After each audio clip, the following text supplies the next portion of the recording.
All right.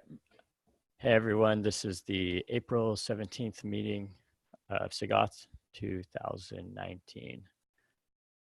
The first item on the agenda is a Gatekeeper presentation by Max. Max, are you around?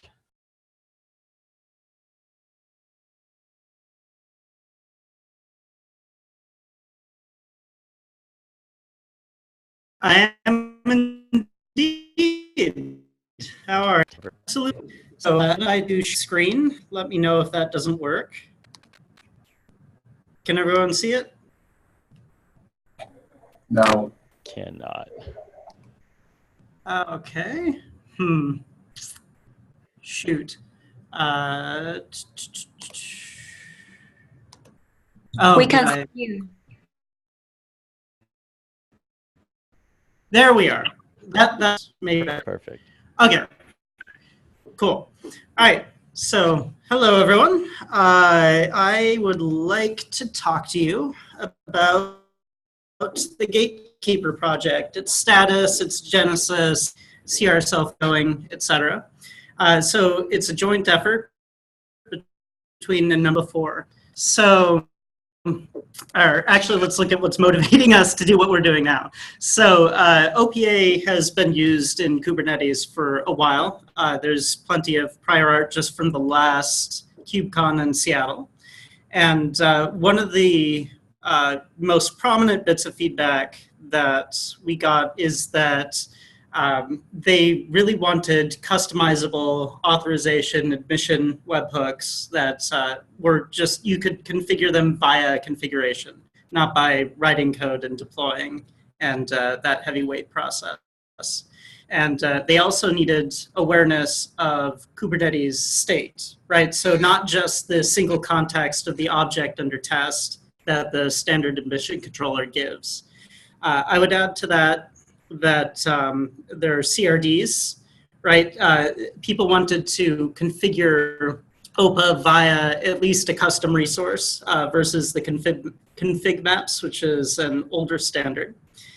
And so looking at how we got to this point, originally OPA ran as an admission controller just itself.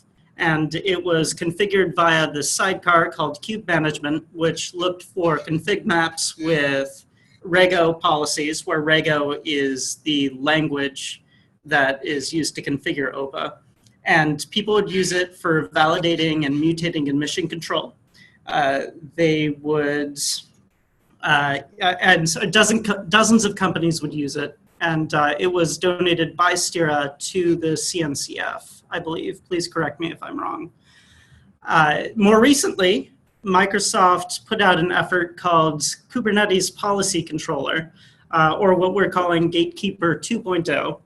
And that was an effort primarily to add audit functionality to the webhooks so that people could detect drifts in their cluster from an accepted state over time. So much of this model was still the same as before.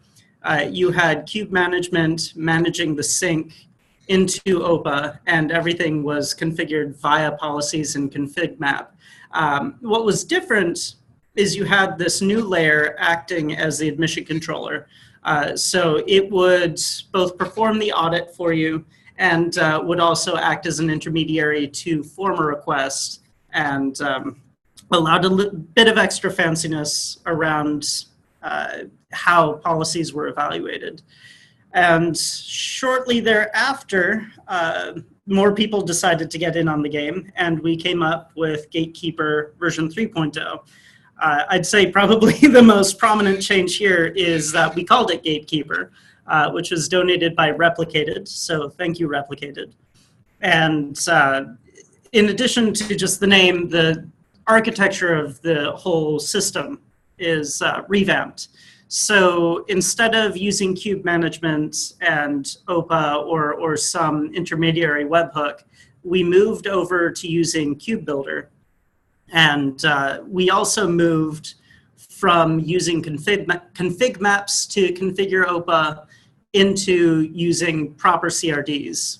And we went a little crazy with the proper CRDs. Instead of just a single CRD that loads Rego into OPA, we decided to create a policy framework, a constraint framework that allows for declaratively configured policies that are shareable, so that admins, when they have common tasks, can rely on the community to give them their policies, and they will be more well-vetted, hopefully more reliable. So currently, it supports validation. We're looking to support mutation, and it also supports audit. It is capable, some of this framework, of supporting authorization, but does not at present. Furthermore, you can integrate this with CI/CD pipelines, so it's possible to prevent bad state from entering even your source of truth repository if you're using that kind of platform configuration. And it is a joint effort between Google, Microsoft, Red Hat, CBA, and Stira. All right, so as I said, we currently support validating admission control and audit. In the future, we would like to support mutating admission control. There may be a stopgap just to make sure there's no feature regression that we do in the short term. But in the long term, we would like a more fully realized set of semantics around mutation, so that it's more reliably shareable, and we can do the same kind of community effort that we're hoping to do with constraints. Also, we want to be able to support external data, so people can inject context that is external even to the cluster into their decisions, into their admission decisions. So things like, say, some kind of corporate roster could be provided and referenced. Also, we would like to sort of see where people are interested in supporting audit, the kind of use cases for audit, and the requirements around that. So we're definitely interested in more fully realizing that use case. Now, some of the more interesting, useful bits of functionalities we get by our refactoring of the system is that because it can run independently, you can use this same set of constraints in your CI/CD pipeline. You do not need to only find out that you've created a bad resource at the time when you attempt to sync your state into the Kubernetes API server directly. Also, the matching semantics for constraints are provided by the system. So that's maybe not so clear right now. But if you think of a constraint just as a bit of limitation on some resource, matching semantics provide the scope of that constraint. To which resources does this constraint apply? So currently you can select via group version kind, the namespace the resource is in, or via some label selector. So sorry, what's this? Quick question. Is that a label selector on objects or namespaces? So this is a label selector on the object under test. So that is a cross namespace selection on objects? Correct. Or is that inside a namespace? You would create a policy and select the objects? So it is cross namespace. However, if you combine it with a namespace matcher, then you can name individual namespaces. We could add a namespace selector as well, but that would require that namespaces be replicated into the system. Awesome, thanks. Yeah. And that dovetails into this next bullet point, which is as we discover new ways people want to match, we can integrate them into the system, and no one needs to rewrite constraints they've already written to get that additional functionality. So diving a little bit deeper into constraints, like I said before, they are sort of atomic units of constraint on a system.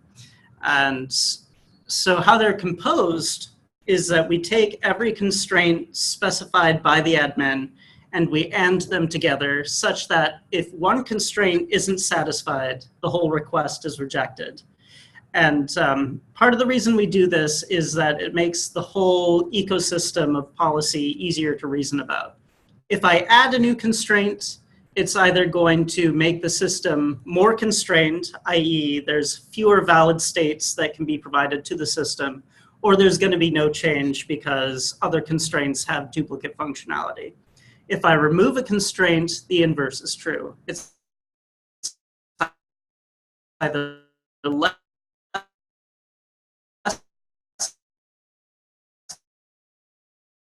evaluation, where you could do something like an allow request and, an allow response, and therefore the whole request is just short-circuited and allowed. It's possible to accidentally nullify your entire policy tree by just adding in a constraint that would always allow that gets evaluated first. Finally, I want to point out that constraints are hermetic, meaning that they do not rely on the existence of other constraints for their behavior, which means that you don't have to worry about second-order effects when you're modifying your constraints, either their source code or their configuration. So let's dive in and look a little bit at constraints. So constraint templates provide the source code for a constraint. And they also provide what I would call the function signature for that constraint, essentially the schema of the resource that will configure the behavior of the constraint. And here is an example of a constraint template. This particular template requires the presence of certain labels on an arbitrary object. And you can see up at the top here, you have all constraints share the same API version, templates.gatekeeper, or all constraint templates, excuse me, share the same API version, templates.gatekeeper.sh. Currently we're in alpha. They will be of kind constraint templates. The user gets to choose the name. And then there is the skeleton of a CRD that the user specifies that will describe the CRD that admins will use to implement the constraint. And also the schema for that CRD admins will implement. In this case, we expect them to provide a labels field, and it will be an array of strings that will list the required labels that we're looking for. Now, to drive the actual constraint, we need some Rego logic. So what we're doing here is we're inserting Rego directly into the CRD, into the constraint template. And every rule has the same signature, this deny message with an optional details field. And then internally in the logic here, you have a what's effectively a list comprehension, or sorry, a set comprehension. And it is grabbing all of the labels that are defined on the input object. And then we're also looking at the provided constraint object and gathering the list of labels from this field here. Then we're seeing if there's any labels that are in required that are not in provided. If there are, then we violated the constraint because there are required labels that are missing. So we raise an error saying you must provide labels and specify the missing labels in the message.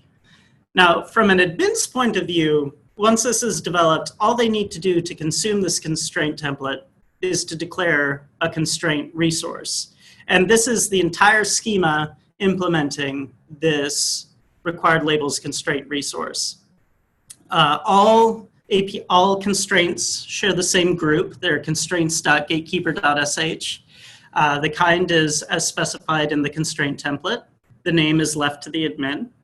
And you can see here in spec, we have two top-level fields. There's the match field, which currently we're only using the kinds because I only want to make sure namespaces are labeled. So I'm going to say the root API group and namespaces. And as far as parameters, I want to make sure they have the gatekeeper label. So that's what I'm provided. So we could see this in action if I go to my fancy demo here. So I just installed Gatekeeper in this cluster. So I'm going to make sure the sync config is applied for later. And I just want to show that I could create a namespace with no labels in it right now. But if I take this required labels constraint template, which I showed you before, and apply it, and then I take the constraint, which I just showed you, and apply that, then when I try to apply a namespace that has no label, I get rejected. However, if I define the label, it gets created. So I could get a little fancier than this. If I want to, say, make sure I only provide unique labels, I need to rely on data external to the admission request, right? I need to know all labels provided to the system. So this is an example of doing that. I'm running a little low on time, so I don't want to go through the details of this, but I'm happy to look through it later if you want. It's a little more involved. I'll point out that we are accessing data.inventory to get this external sync data. And I'm going to apply this template. I'm going to apply the actual constraint. And this is going to make sure that the gatekeeper label is unique. So currently I'm going to try to create a namespace with a gatekeeper label with a value of not duplicated. Because this is the first time I'm doing that, this is allowed. I'm going to try to do it a second time. And it's not allowed. And just to show you guys audit as well, hopefully we have enough time passed. I believe we have. So audit is stored on the constraint object itself. So if I go back to this required labels constraint of all namespaces must have gatekeeper, and I retrieve it, get the YAML output, you can see here under status, I have a list of violations where it describes what object is violating, as well as the message telling us why it's violating. And we also see the last time audit has run to provide this information. All right, going back to the presentation. So yes, audit periodically runs, and it's a great way of detecting drift. For instance, if you saw in those old resources, or in that last a GET request I made, there's some old namespaces such as default that were grandfathered in but are still violating, so I could detect that. There are some rough edges in the project right now. I would say that install and uninstall, we just haven't developed that story.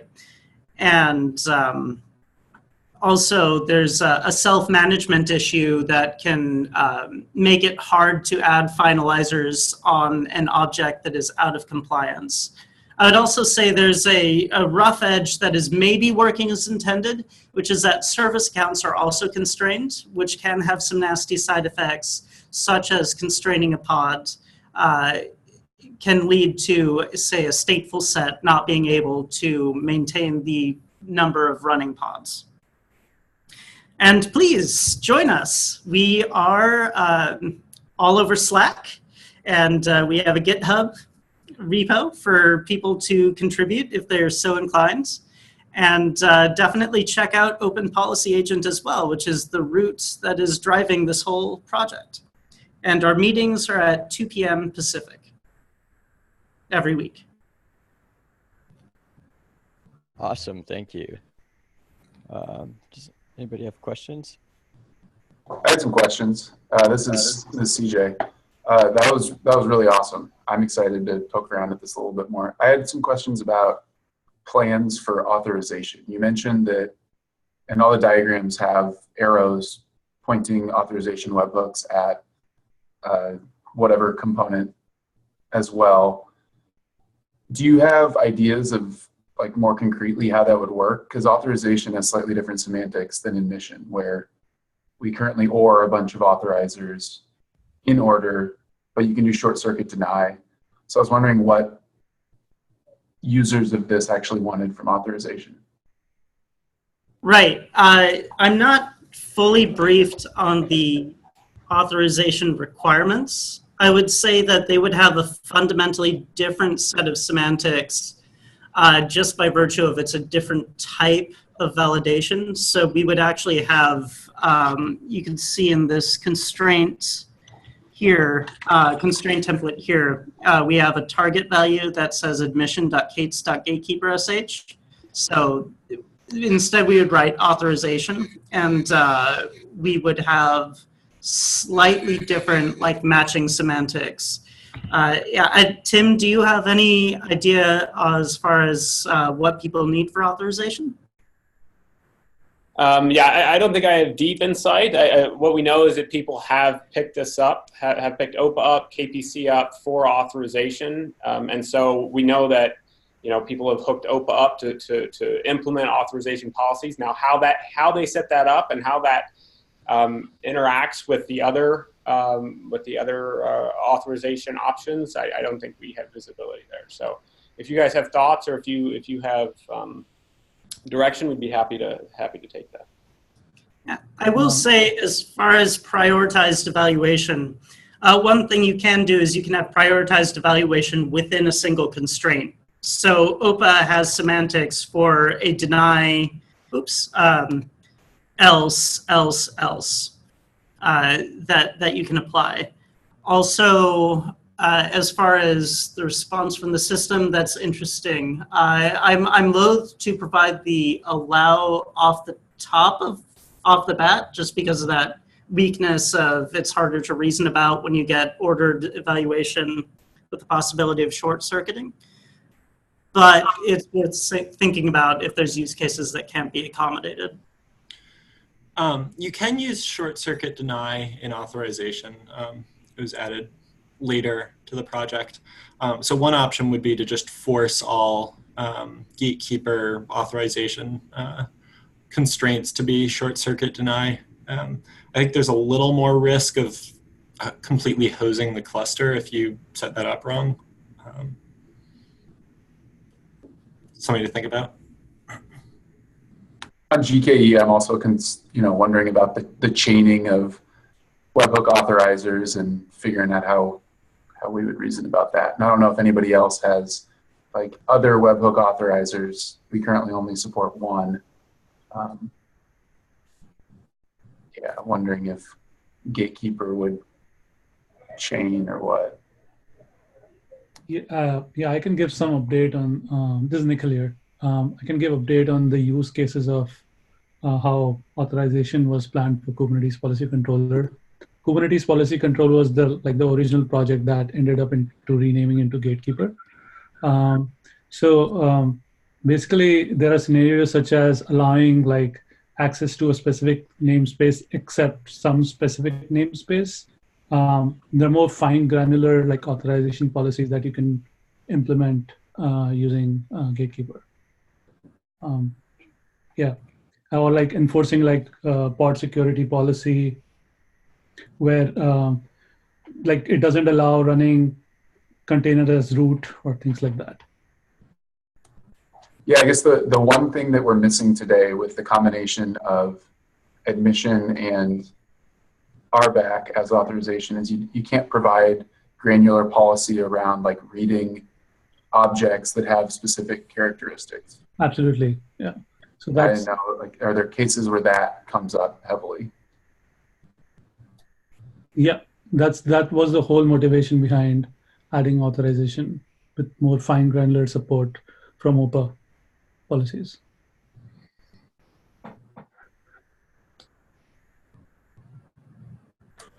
So you mentioned that there was some ability to read state. Can the gatekeeper write state or maintain state in between evaluations of constraints, or is it purely just reading current state of the cluster or some cache state of the cluster? So it's caching the state.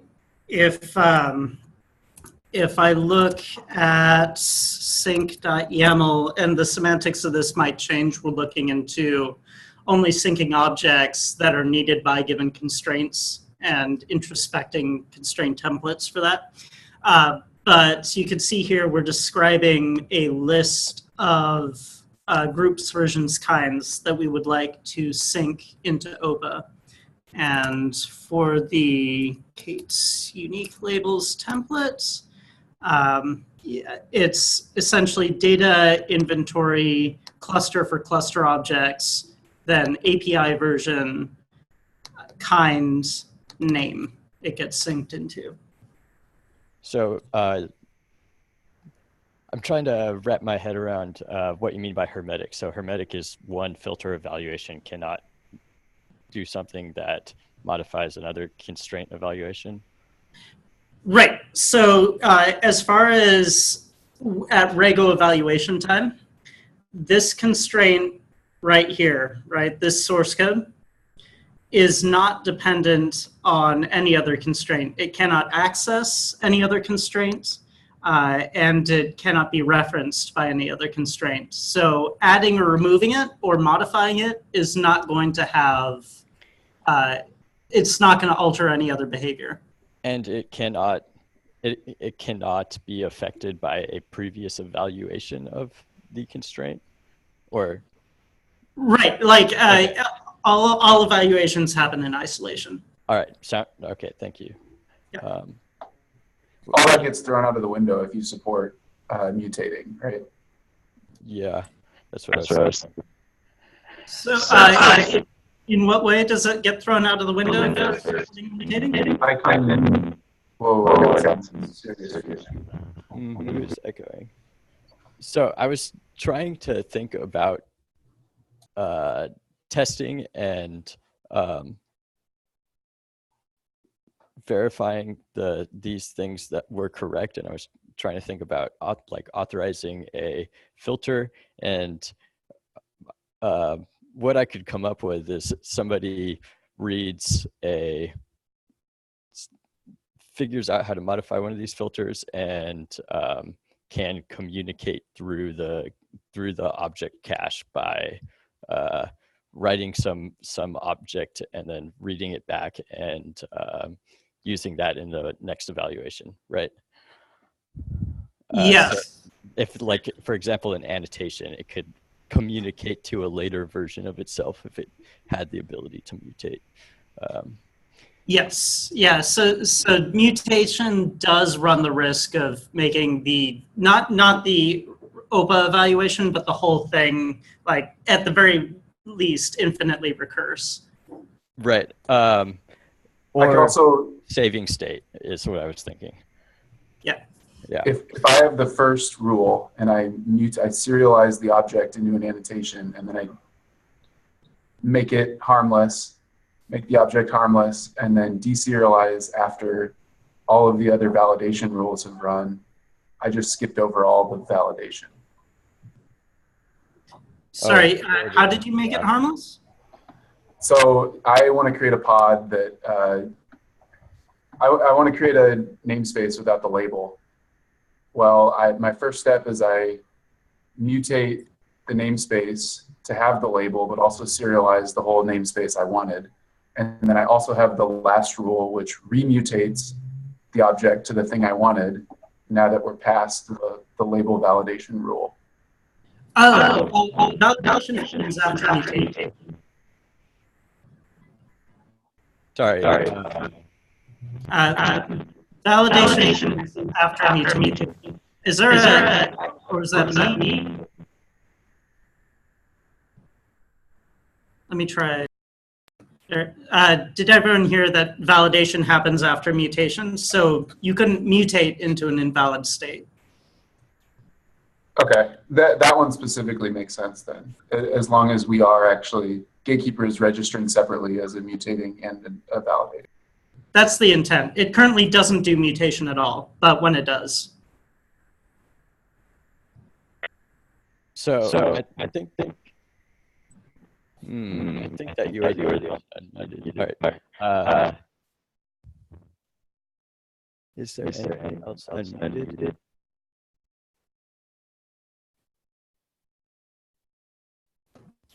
Sorry, that was garbled. Be in the chat. I'm just trying to figure out where this echo is coming from. So I think there are some use cases for denies. For example, an administrator could set a deny on creating services of type load balancer at a high level or with high priority, and despite what admission control people create in their namespaces, they could not override a cluster level constraint like that. So is that, sorry, is that saying, are you saying it's useful to have constraints at the cluster level that namespace level users cannot override, or that there's... Exactly. You said that these are allow only, so that they do not require ordered evaluation. Well, they're deny only. So if not only, okay. Yeah. All right. So a authorization, the authorization support is going to flip that model, or is that incorrect? Because authorizers are generally allow only. So I haven't thought too much about the authorizer use case. I'm hearing that authorizers also are allowing deny now. Is that the case? This is true, but most, none of the ones in Kubernetes actually ever return a deny. And I don't know of one that actually does use short circuit deny. Yeah, so we may have to, because authorization would need to be on its own service anyway, because it's it can't rely on the API server being present. It might make sense to have a service that just flips this logic, so it makes it allow or allow or allow. Different policy semantics. All yeah. Right. One more question, and then what did you run into that was difficult to overcome pertaining to Kubernetes, and what could Kubernetes do better in the future to make it easier to integrate with? Gotcha. So I think the most difficult thing is dealing with resources in a dynamic fashion. So specifically with KubeBuilder, it instantiates the REST mapper at startup, right, when the master starts. So it's there are some gotchas in terms of if a CRD has been created within the lifespan of the process. I would also say that the instantiating a watch using this manager controller format for constraints as constraint templates create constraint CRDs. Essentially what we're doing is we're creating a sub-manager that gets terminated and restarted. And I don't know how wasteful that is, but the ability to deregister a watch and re-register as things get added and removed would avoid, for instance, second client cache. I would also say from audit perspective, it would be nice to have these web-based controllers add audit results to the current audit mechanism from API server. Yeah. Yeah. So you get signed logs and all that. Go ahead. Awesome. We actually have that today. Webhook can return annotations that get added to the audit log for the request that is being processed. Is that for both accept and deny? Yeah. And what about for audit, which is not in response to an inbound request? We don't have any audit logs for that today. All right. Well, we only have 20 minutes left, and we have quite a few or a couple other items. So I'm gonna actually have to ask you guys to take this offline. Hey Juan, can you are you around to present your KEP? Yeah. Do you want me to share my screen? Yeah, if you would like to. Okay. Thank you so much for the presentation. That was really cool. Thank you.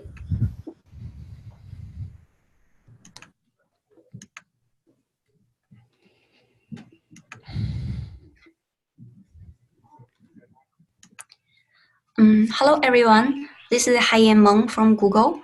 And the KEP I'm working on is called Noscoped demand set.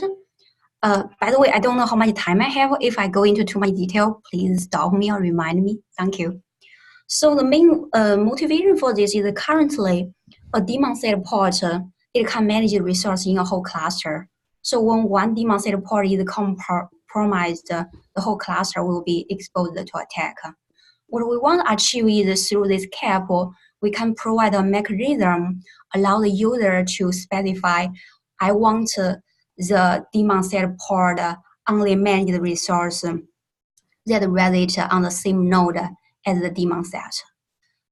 Kind of like a lot of stuff we do with the node authorizer and node restriction for Kubernetes. And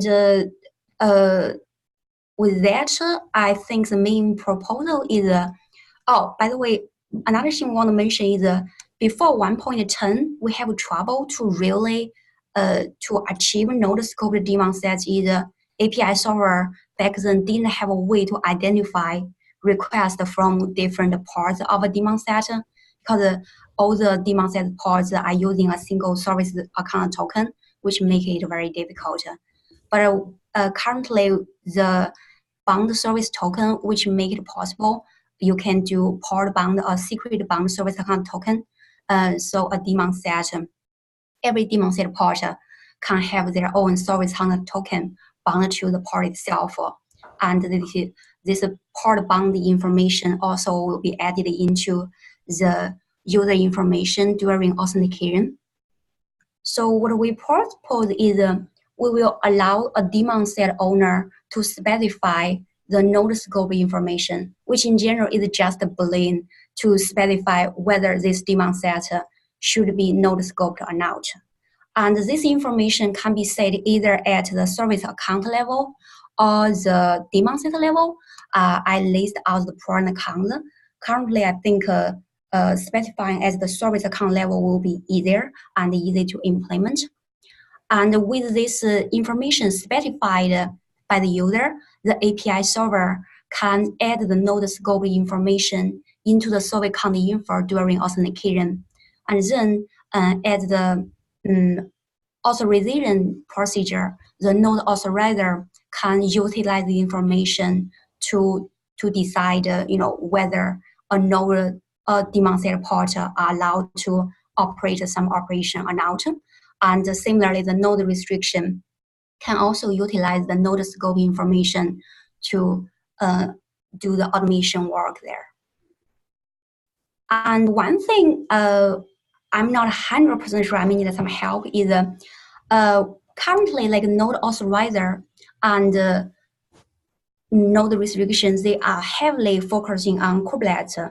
So, and like all the currently automation policy for Kubernetes, whether we can reuse the same thing for node scope demand set, or we need to come up a different set of new automation policy. So here I have two graphs. The first graph is we just assume we can apply the existing authorization logic to node scope demand set and Kubernetes.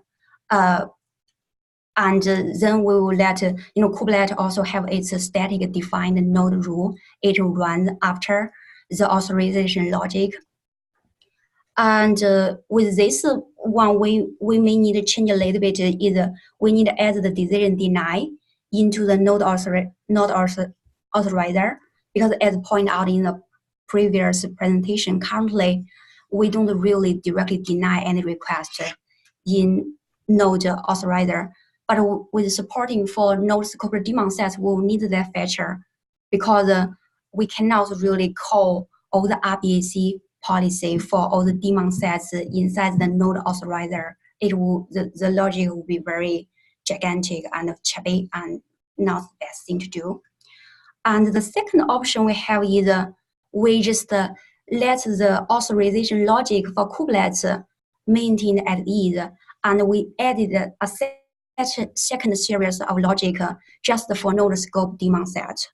And this gives us the opportunity that like we may have a wider or looser authorization policy for Noscoped daemon sets, because as we are aware currently, the authorization policy for Kubernetes, it does not really cover all the resource type in the resource graph maintained by node authorization. So, but at this point out, then we will, inside the node authorizer, we will have two parallel logic, which probably some people will argue maybe you should just add a new extra authorization module to do this. And the other part is the node restriction. Currently, I looked into the node restriction automation logic. It seems like we can just apply the same logic to both Kubernetes and Noscoped daemon sets. For the implementation part, we mostly want to change the node identity, this interface function. So instead of only return the node name when the requester is a kubelet, it also can return the node name when the requester is a Noscoped daemon set. And to support this, we will need to add a new interface which allow both node authorization and the node restriction to take into a port name and a port UID and figure out the node name. To achieve this, the node authorizer can just check the resource graph it maintains, and the node restriction can just inspect the port spec to get the node information. Yeah, we plan to get this reviewed this month. Hopefully, we can get the alpha version in 1.15.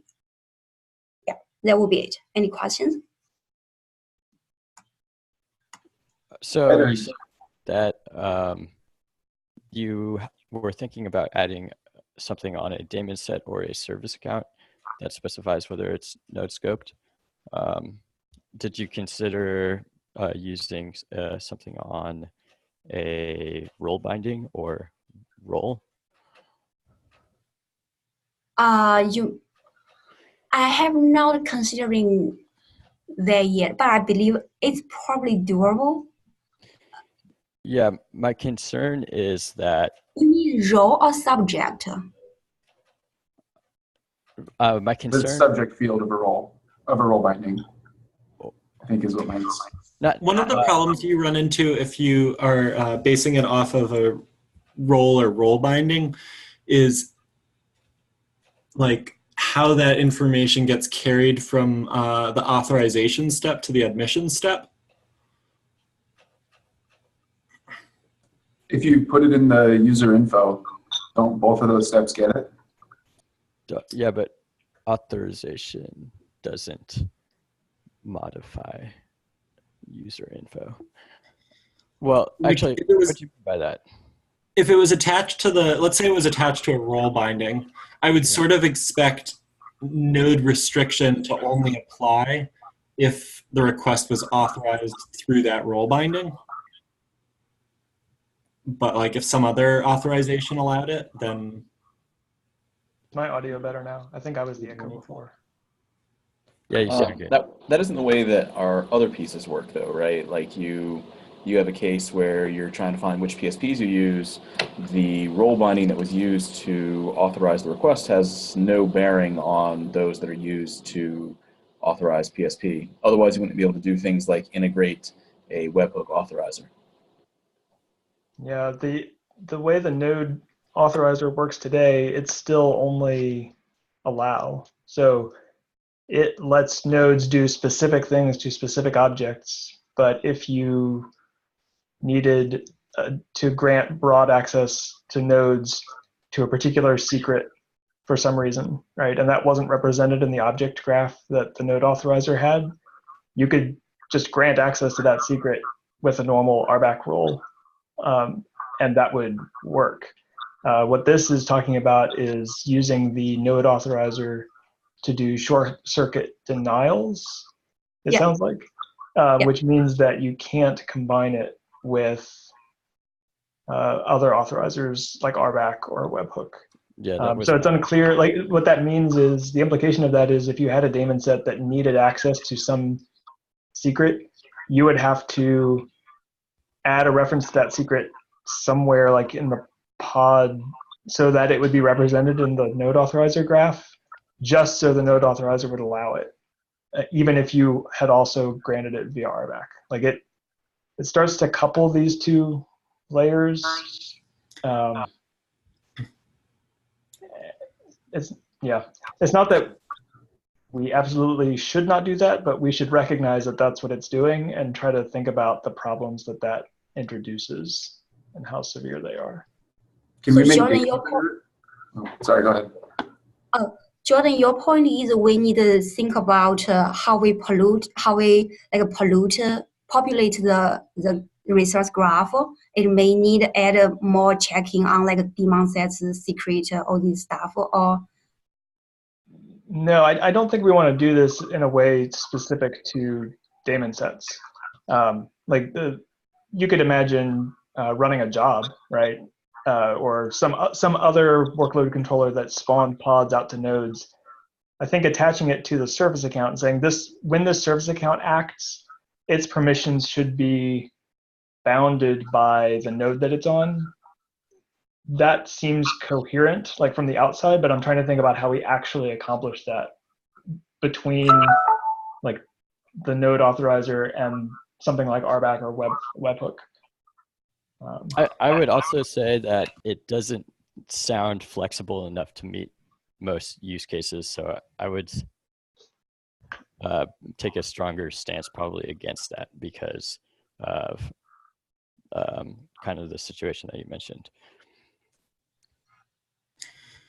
Maybe it would be helpful to take a look at all of the daemon set, like kind of standard common daemon sets that we have today, and look at the permissions that they need and see how that fits in here. You know, I think Jordan's point about not thinking of this as a feature related to daemon sets is somewhat useful. I don't know how many people remember long ago Eric Toon's idea of an intersecting impersonation. Way back when impersonation first came in, Eric Toon had the idea of an intersecting impersonation where you would authorize something essentially twice and make sure both were allowed. And I'm wondering if that gets us close, ignoring node authorizer specific issues, since it's based in admission. Whether this is really, you want to have the intersection of two parties' permissions. It actually is authorization and admission, which... I mean, yes, I get that makes it harder. What I'm saying is that in terms of a generic feature, the idea of intersecting two sets of permissions seems to be the generic feature that's being asked for. Is that really what we want, though? I don't know if it is. That was the discussion that happened on Eric Toon's. Okay. Isn't that what this is asking for? Is saying I want to have a daemon set that I say can like annotate nodes, but I want it to only be able to annotate the node that it's on. Like I don't want it to automatically get all the other permissions of the node, like messing with volumes and secrets and whatever else. Like yeah. I want to define its own permissions, but then I want to intersect that with the node. I don't know if that's exactly what it is. Or I don't know if that's exactly what I want. Maybe that's actually what is described in the feature.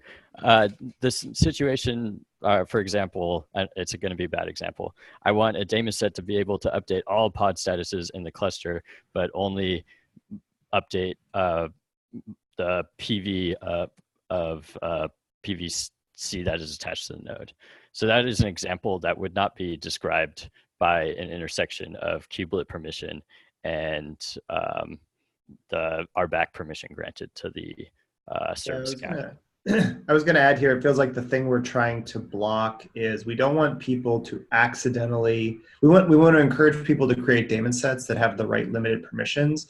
It's not the same thing as giving them the nodes permissions, and it's not the same thing as giving them a service account that does everything. It's the clear step from how do I correctly write a daemon set that limits my own access, and how do I reason about that? And intersecting is a part of it, but I don't think it's sufficient, unfortunately. That's why it feels like an element of policy, not a property of the principle. I agree. So like a scope on a role, like I grant you this permission, but scoped in this way. So like pluggable scope evaluators or. I talked to Jordan in the background about this, but like a lot of why we had done scopes in OpenShift was to recreate behaviors of earlier systems that allow you to say, like, I want a token that gives you access to this namespace. And if I need to change that token and give you access to 2 namespaces to do things I can do, like it's reasonably easy for a human being to figure out what that means. That was why we had originally gone down the scope path. I don't know if scope is really the perfect thing here, but it is define a policy and then limit the subset of things that it can act on. Like scopes tends to be like a black box that like hide all this complexity, and that can be good or bad. Like when you're defining a binding, like saying, I grant you access to modify pods scoped to the node that you're on. Like that's easy to express, but then to actually evaluate it, it means you have to recreate like the node authorizer. So, which is bad. If you want, yeah, that's not great. It makes the evaluation super hard to reproduce. I mean, could we argue that the node authorizer is we want to think about the node authorizer and the existing policy as useful primitives that we're talking about a higher level composition, however it's modeled. Like reinventing the node authorizer is bad. Reinventing the policy engine is bad. Reinventing impersonation is bad. We're talking about the combination of elements of those 3 in a easily auditable and understandable fashion, which is the hard part. Would there be a possibility where Gatekeeper could build up the node graph? I'm sort of primed to think about Gatekeeper now. If Gatekeeper built up the graph that we currently use in node authorizer and node restriction, couldn't you write Rego that did everything we wanted? If you had authorization, but you couldn't read secrets for things attached to your node right now. Yeah, but to your point, it feels like there's a potential usefulness in reusing the graph of the node graph in an authorization that was more generic, and potentially punting the node restriction stuff to something like Gatekeeper and trying to decouple those 2 problems. Because I think that is probably going to be painful to use node restriction admission controller to limit other things at this point in time. It's really, really, really kubelet specific. And from an access control perspective, like I feel like a lot of the daemon sets I touch, like to go back to intersection not being sufficient, a lot of the daemon sets I talk about is like they need to access a global resource, which they might be reading or they might be writing, mostly reading. They need to access a scoped resource, and it is a union of 2 permissions, like to write. They only need to be able to write within a set. So we were talking about set restriction for one policy added to another policy to allow them to read. They fill in informer cache to know what they're supposed to do. They do something, and then they act on a very specific resource that has a relationship back to the node.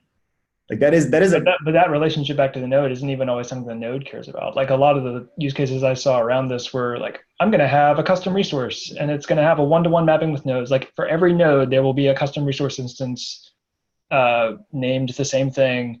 And I want my daemon set to like write out status to this, my node status object thing. That's not something the node authorizer is ever going to know about because the kubelet doesn't know about it. It's not a graph we maintain. But it is something you could get with a richer policy based on the existing graph. You could do stuff like, well, if the graph.node name that I landed on matches crd.info name, then allow. And we've CSI reinvented Rego badly.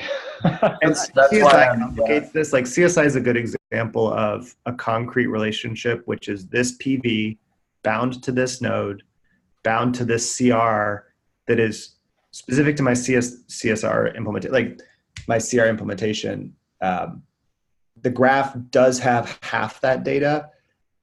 The actual access check, though, like in the write path, I'm not sure that access check is that common.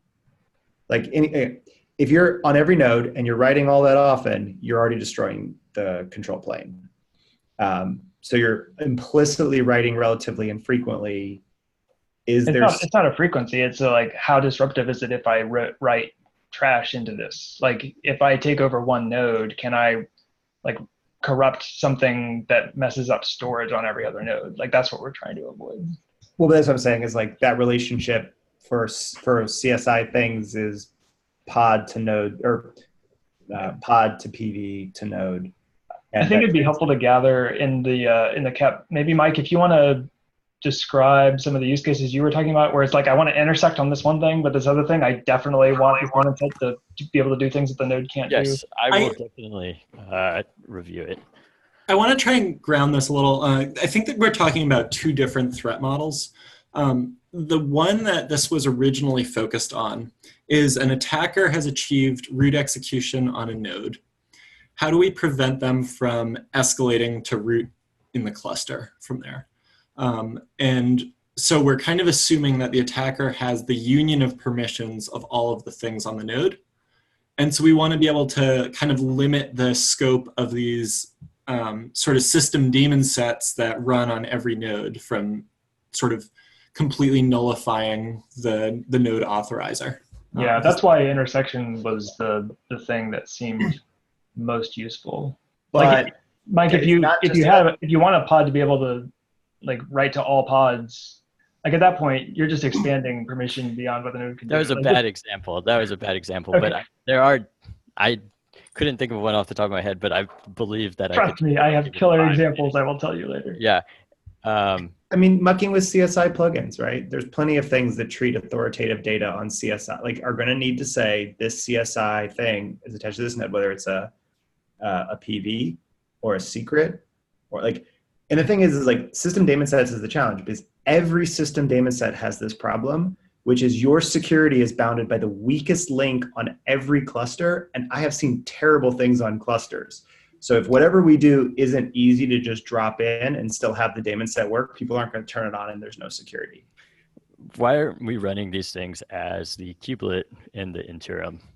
That's what we do for OpenShift. So like kubeproxy picks up the node credentials and then it joins that with its service account and it just has two clients.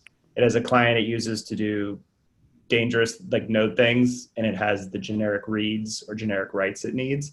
That falls down when it needs to update status of a particular field. But those cases are less common than the first two. It's ugly. It causes a whole bunch of coupling to node configuration. It is vulnerable to, like nodes are relatively privileged on status that other relatively privileged things depend on. You might be able to make an argument that no one should be updating pods. And if you're like the odds that someone trusts this extension CR that a daemon set creates is pretty low, unless the controller is running that and writing back to endpoints or something.